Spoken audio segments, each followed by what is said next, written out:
우리가 지난 시간 요셉을 보았는데, 모세 시대는 요셉을 알지 못하는 바로가 애굽을 통치한 후 약 430년이 지난 시대입니다. 이 430년 동안 이스라엘의 애굽에 무슨 일이 일어났는지는 사실 성경이 말하고 있지 않습니다. 마치 구약의 마지막 성경인 말라기서에서부터 신약 예수님의 복음서까지 약 400여 년 동안 침묵했던 것과 같은 그런 모습으로 요셉 이후 약 430년, 이 430년은 출애굽기 제12장에 보면은 이스라엘이 출애굽을 하는 과정에서 표기된 겁니다. 그들이 430년 후에 조상의 땅으로 돌아가더라 하는 그 기록을 의지하면서 약 400여 년 동안 세월이 흘렀습니다. 이 오랜 세월 동안에 요셉의 형제들, 즉 야곱의 12아들이 지파를 형성합니다. 즉 부족을 형성할 정도로 굉장히 창대하며 번성하게 됩니다. 이러자 애굽의 주류, 애굽의 원주민들이 이를 불안하게 여기고는 저들은 계속해서 창대해져 가고 우리는 멈춘 것과 같은 이런 상황에서 어찌할꼬, 그러다가 결국은 그들을 고역의 자리, 노예, 종으로 삼아서 그들에게 핍박을 가합니다. 우리 안대로 심지어 나중에 워낙 중다하게 유대인들이 많이 번식하자 남자아이들은 다 죽여라 하는 남아 살해 명령까지 내릴 정도로 그러한 어려운 고난 속에서 이스라엘 백성들이 하나님께 탄식하며 부르짖게 된 것입니다. 이 부르짖음이 2장 마지막 부분에 나오는데, 이 부르짖음이 있기 전에 하나님은 이미 아시고 하나님이 구원자 모세를 준비하시고 모세를 애굽에서 왕자로 커가는 그런 과정으로 예비하는 모습을 보게 됩니다. 우리는 이 침묵의 400년 동안 이스라엘 백성들이 애굽에서 하나님을 예배했을까? 기록이 없으니까 모릅니다만은 추정컨대 예배를 하지를 못했던 것 같습니다. 이유는 애굽의 최고 권력자가 자기 땅 안에는 태양신, 라라 일컬어지는 태양신 이외에는 어떤 종교도 허락하지를 않았습니다. 종교의 단일성을 통하여 그는 종교를 통치의 도구로 삼으면서 그 종교를 통하여 바로를 신성화시키는 작업 속에서 그 넓은 전국을 통치하고 있었기 때문입니다. 작은 소수 민족들이 그들의 종교, 그들의 신을 섬기는 것을 허락하지 않았던 것입니다. 이렇게 해석할 수 있는 가능성은 모세가 이스라엘 백성들을 출애굽시킬 때에 바로에게 가서 내 백성 나가겠다, 그 명분을 삼은 것이 뭐냐 하면, 우리는 광야로 가서 우리 조상의 하나님 앞에 제사를 드리려 한다. 이 땅에서는 우리 조상의 하나님에게 예배할 수 없으니 우리는 나가서 예배 드리겠다. 그래서 출애굽시켜달라 하는 요청을 하는 것을 보는데, 그것이 바로 그런 의미의 해석 근거입니다. 여러분들 3, 4년이 아닙니다. 3, 40년이 아닙니다. 430년을 제사 없이, 예배 없이 여러분들 그들이 살아간 역사는 결국은 하나님의 존재를 잊어버릴 수밖에 없도록 하는 그런 아주 강한 영향을 미쳤을 것입니다. 여러분들 이런 중에 이스라엘을 구원할 수 있는 자는 누군가? 무신의 시대에, 하나님 없는 시대에, 예배 없는 시대에 정말 구원이 필요한 사회와 국가, 역사, 백성들을 구원할 수 있는 자는 단적으로 그는 유신의 인물이었다는 것입니다. 하나님이 없는 시대를 구원할 수 있는 것은 하나님을 경험한 자만이 그 시대를 구원했다. 이것이 바로 모세의 사건의 중요한 출발점입니다. 여러분들, 모세가 40세에 자기 백성, 자기 히브리인이 자기의 동족임을 알게 됩니다. 이후에 그는 끈끈한 애국심으로서 자기 백성이 애국 병사에게 고난당하는 것을 보고 참지를 못하고 애국 병사를 죽인 후에 이스라엘을 데리고 나가는 출애굽의 역사를 세우려고 했습니다. 사도행전 제7장의 스데반의 설교에 보면 모세 이야기가 길게 나오는데 거기에서 모세의 계획, 모세의 도모하는 내용이 바로 거기에 그렇게 서술되고 있습니다. 내가 이렇게 하면 내 백성이 나를 옹립하여서 같이 나가리라 생각했는데 그들이 모세를 오히려 힐난하고 거부하는. 그런데 여기에서 결국은 이스라엘의 구원, 출애굽은 애굽의 왕자로서 준비되었다고 구원자가 되는 게 아니라는 겁니다.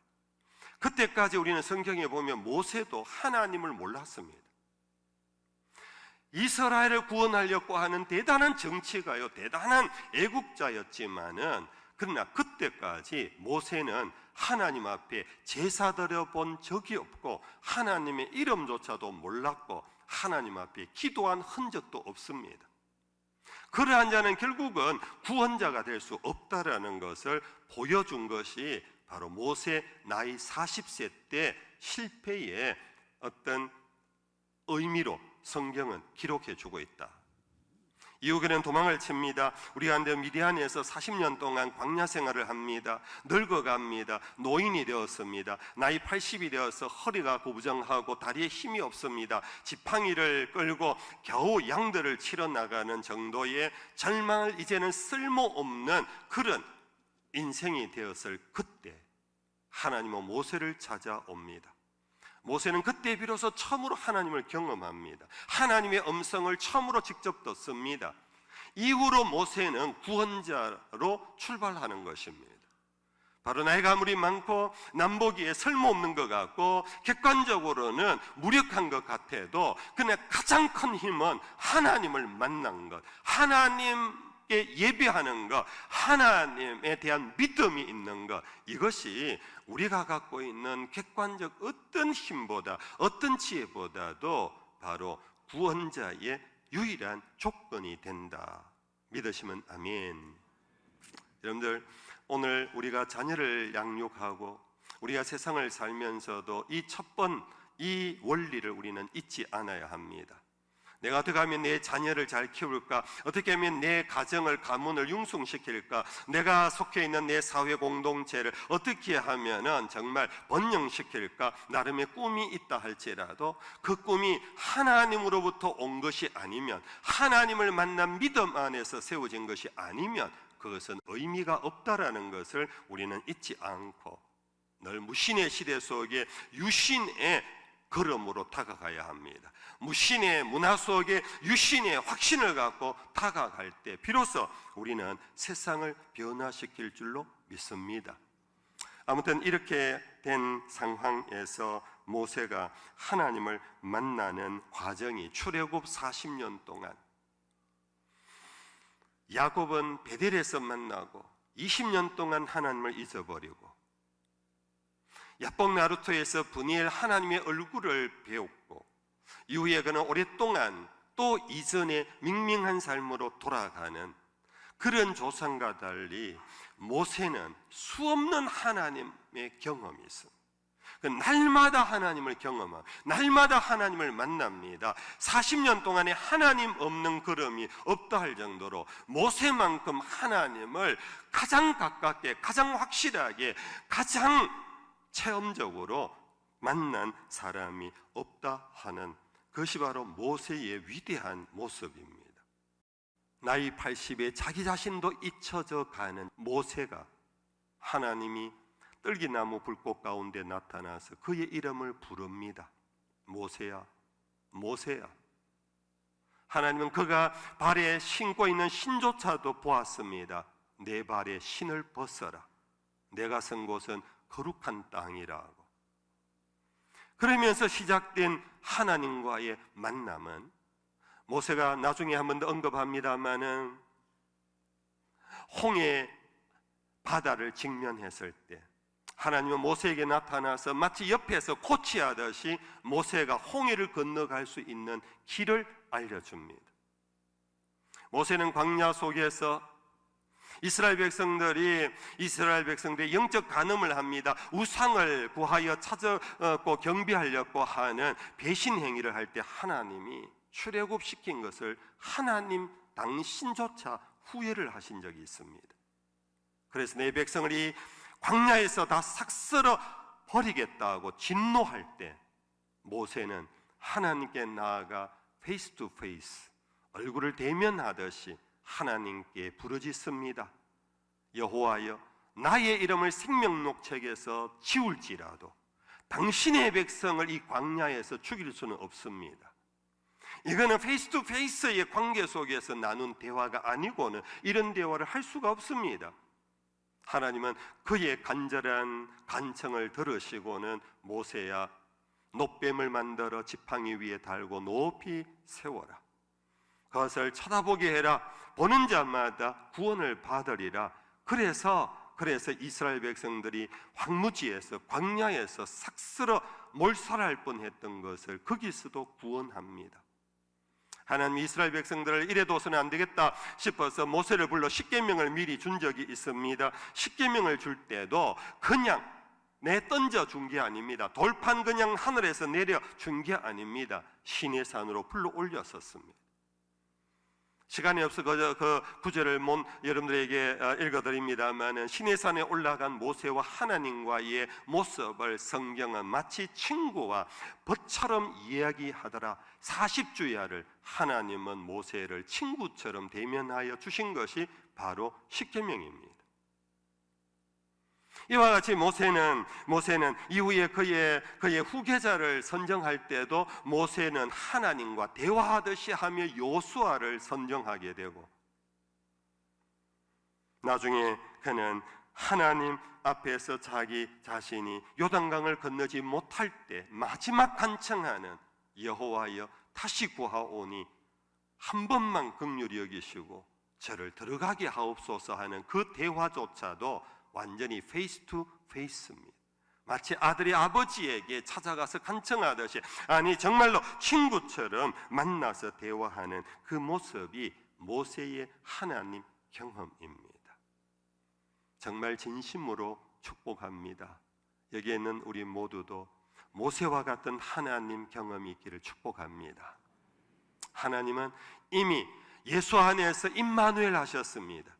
말씀이 육신이 돼 우리 가운데 거하셔서 우리 가운데 타버너클, 당신의 집을 당신의 육체로 세우시고 우리와 함께 먹으시고 우리와 함께 호흡하시면서, 물론 2000년 전의 사건입니다만 지금도 보혜사를 통하여 우리 안에 당신의 영을 주시고 페이스 투 페이스 주님과 대면하여 만날 수 있도록 이미 은총, 은혜의 문을 열어 놓으셨습니다. 모세는 또 한 가지의 방법이 있었습니다. 그것은 그런 중에 일어난 많은 사건들입니다. 그것을 오늘 신명기서 본문에서는 이렇게 말합니다. 온 땅의 모든 이적과 기사와 모든 큰 권능과 위엄을 행하게 하심이 온 이스라엘의 목전에서 그것을 행한 자이더라. 오늘 동시에 하나님은 모세에게 전능자로 나타나셨습니다. 초월적 존재자로서 정말 이 땅에 자연적으로는 일어날 수 없는 구원의 사건을 일으키셨습니다. 애굽에서 10가지 재앙을 통해 하나님은 전능하신 하나님임을 드러내셨습니다. 애굽의 잡신과 비교할 수 없는 전능자셨습니다. 여러분들, 홍해를 건널 때도 마찬가지입니다. 광야길을 갈 때에 농사짓지 아니한 그 사람들이 40년 동안 먹고 살 수 있었던 것은 하늘에 만나를 내리시고 메추라기를 매일마다 허락하심으로 이스라엘 백성들이 진행할 수 있었던 것입니다. 전능자의 권능을 모세는 경험했습니다. 여러분들, 그 사막길은 지금도 가보면 낮에는 너무너무 더운 곳입니다. 이스라엘 백성들이 우산도 없이 양산도 없이 아무런 어떤 그런 방호복이 없이 광야를 40년 동안 갈 수 있었던 것은 전능하신 하나님이 낮에 구름 기둥으로 그들의 가는 길 위에 덮으셨기 때문입니다. 낮과 밤의 기온차가 너무나 격차가 심한 사막 기후 속에 밤에 차가운 기온 속에 얼어 죽지 아니하도록 하나님은 전능자의 그늘로 밤에는 불기둥으로 그들을 막으시고 보호해 주셨습니다. 그들이 목마르다 할 때는 바위에서도 샘이 나도록 하셨습니다. 도중에 미디안을 만나 전쟁이 일어났을 때 이스라엘 사람들은 병기가 없었습니다. 오직 모세가 산 위에서 손을 들고 기도하는 것을 통하여 하나님은 이스라엘이 미디안을 이기도록 하시는 전능자의 손길을 보여주셨습니다. 저는 조금 전에 말씀드렸던 홍해 앞에서의 사건을 보면서 이것이야말로 오늘 또 우리가 오늘 또 신앙생활하는 하나의 스탠다드 표준이다. 그들이 나왔는데 그들의 길을 가로막고 있는 홍해 앞까지 왔습니다. 도대체 이 홍해를 건널 배도 없습니다. 다른 길이 없습니다. 우회할 수 있는 도로가 없습니다. 근데 그때 애굽의 바로가 뒤늦게 후회하고 병사를 출동시켜 이스라엘을 추격하게 됩니다.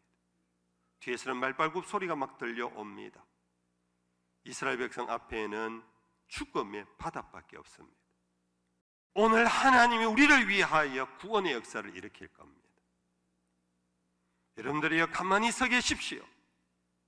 그러면서 이어 한 번 더 말하기를 여호와께서 우리를 위하여 싸우실 것이니 여러분들 가만히 계십시오.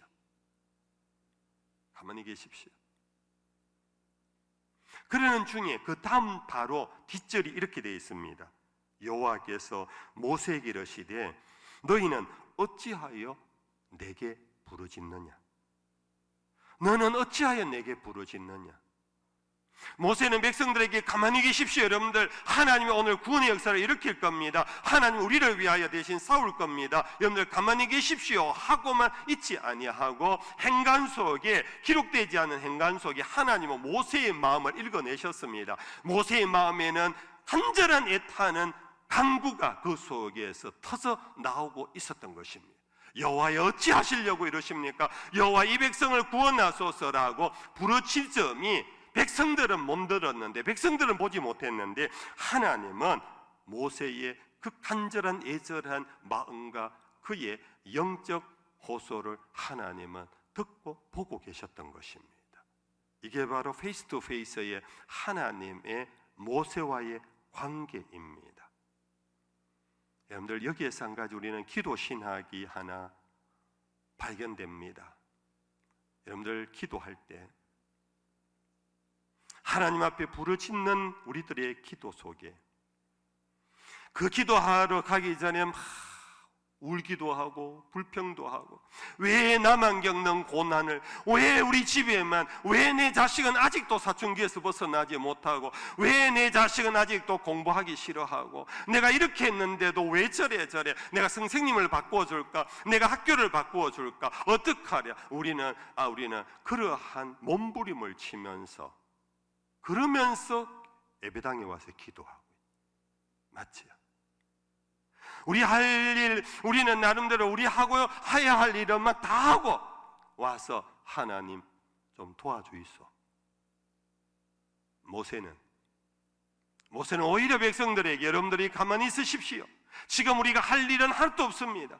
우리는 배도 만들 수도 없습니다. 우리는 병기도 없습니다. 뒤로 돌아갈 수도 없습니다. 우리는 여기에서 아무것도 할 수 없습니다. 이때 전능하신 하나님밖에 없습니다. 여러분들 가만히 계십시오. 그러고는 모세는 백성들이 알지 못하는 부르짖음의 기도를 하고 있었다라는 것입니다. 하나님은 이러한 기도자의 태도를 하나님은 너무너무 기뻐하십니다. 여러분들, 그러면 목사님 우리는 아무것도 안 하고 그러면 기도만 하면 다 됩니까? 그 다음 이렇게 되어 있습니다. 모세야 너는 어찌하여 내게 부르짖느냐 하고는 이스라엘 자손에게 명령하여 앞으로 나아가게 하라. 그리고 너는 지팡이를 들고 손을 바다 위로 내밀어 그것을 갈라지게 하라. 하나님의 들으심과 하나님의 답변이 나옵니다.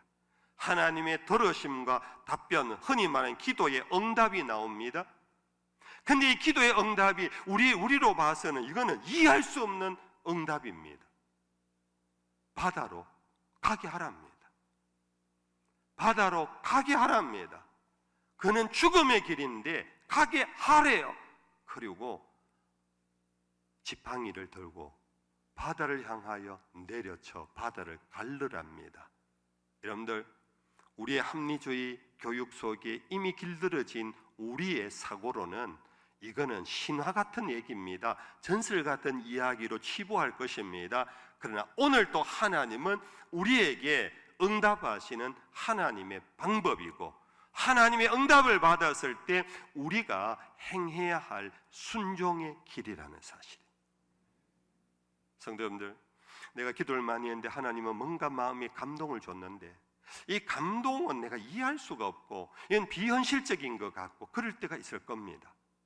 여러분들, 그때 바로 가만히 있었던 믿음의 역사가 일어나야 합니다.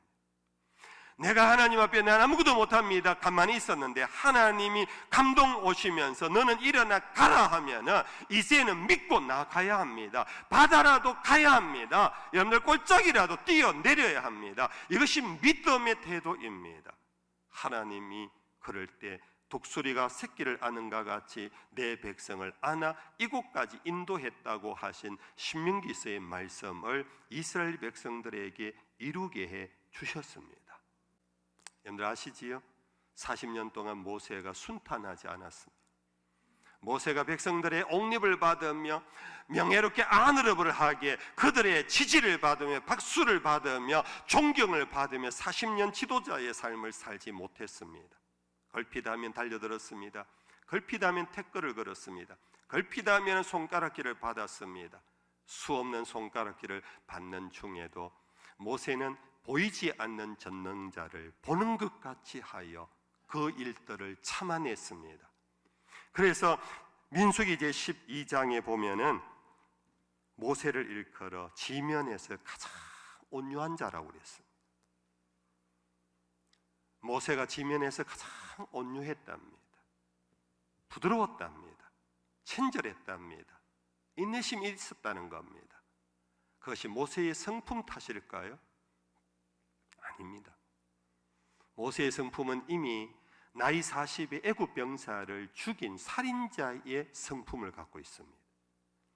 분노가 일어나면 사람조차도 죽일 수 있는 살기를 모세는 그의 성품 속에 가지고 있었습니다. 나중에 이스라엘 백성들이 하도 그래서 할 수 없이 바위를 2번 내리치는 분노를 발한 적이 있습니다.